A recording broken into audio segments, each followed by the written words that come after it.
Assalamu alaikum, Sheikh. I have a question from Muhammad. He asking if the Awliya, why do they have a spiritual hierarchy after they have gone through Fana? So, alaikum salam wa rahmatullahi wa barakatuh, dear Muhammad. First, for the listeners, we have to define what does it mean, Fana. Fana means dissolving. So usually this says Fana fila, dissolved in the divine presence. No? Now, think it like a snowball that is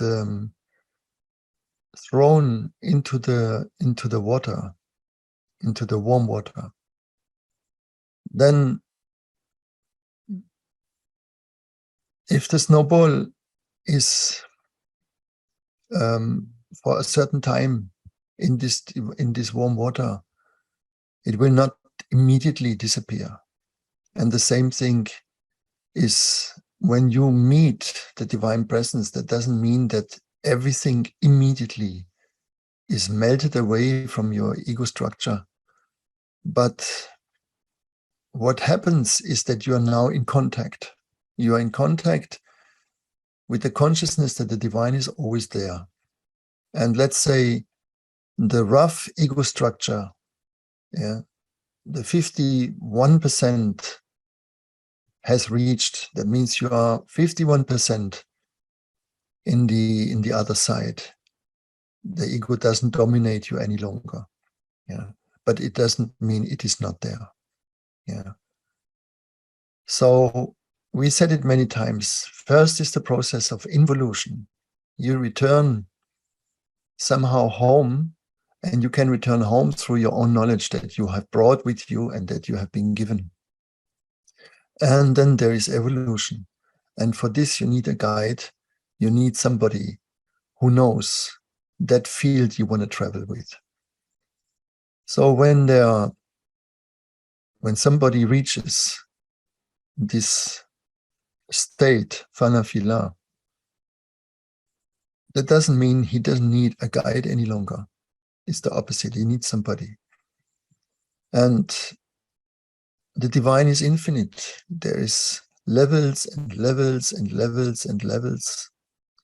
So according to these levels, that I don't want to go too much into it now, that makes the hierarchy. One level is, for example, how much absorbed, how long over the day, over 24 hours, you are really into the complete absorption of the divine presence. No? And some people, they are there for 1 hour. Some people, they are there for 3 hours. Some people, they are there all the time. No? So there is numbers how these levels are described. So there is one among 7,000, for example. So there are 7,000 others, they have this level. There is one among 313.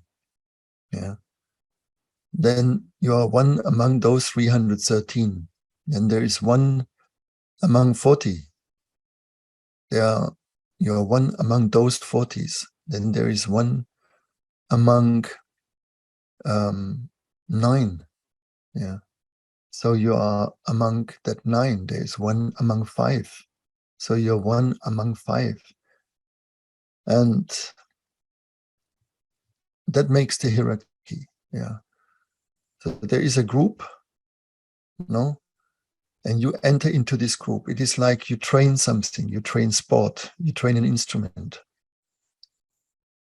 You come to a certain level where you reach the difference between an amateur and a professional, no? So you have a skill that people want to pay to you, that they see you playing, or they hear you playing an instrument, or they see you playing football, whatever. And there are people, they play in a second league, they get paid. but they are not playing in the first league. Yeah. They're very similar, the same. There are people, they play from time to time, they have concerts, but not so many people want to hear it, right? So they train, you are into a training. And according how much you advance in this training, that is defining to which group you belong. Yeah. Finally, there is this level, what we call Insan Kamil, the perfect man. Yeah. Then in that moment, you become a kind of spotless person. Yeah. There will be no blind spot in you left. Nothing. You will just move and act in every moment of your life in a kind of perfect way. No?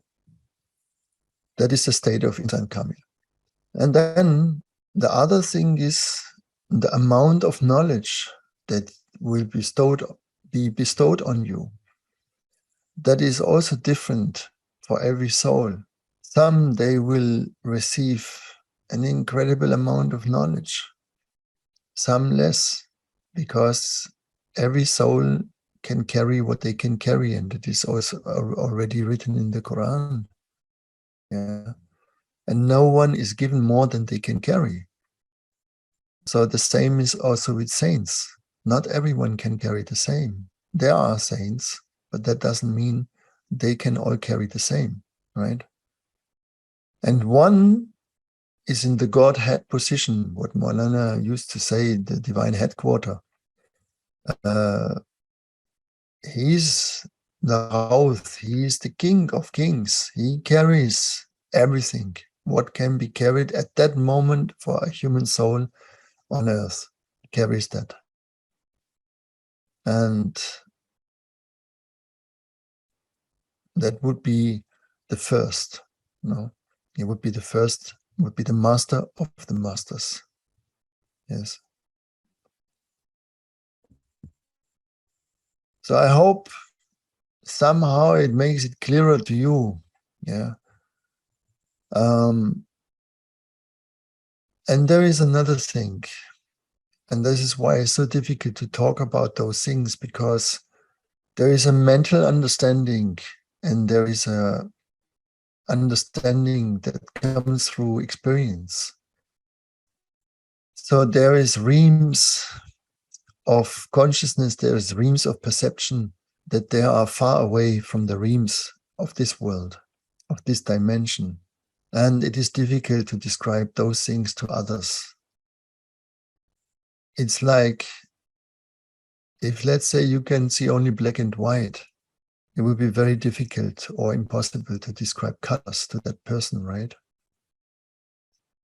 So we can describe images, but images are not everything.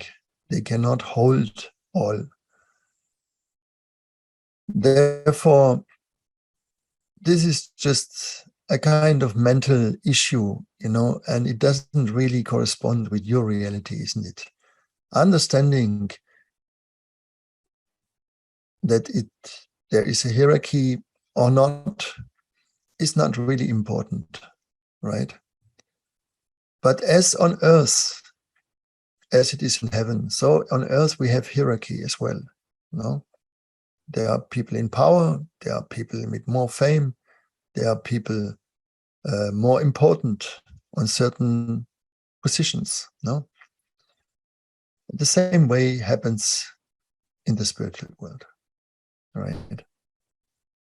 But no one is more valuable than the other.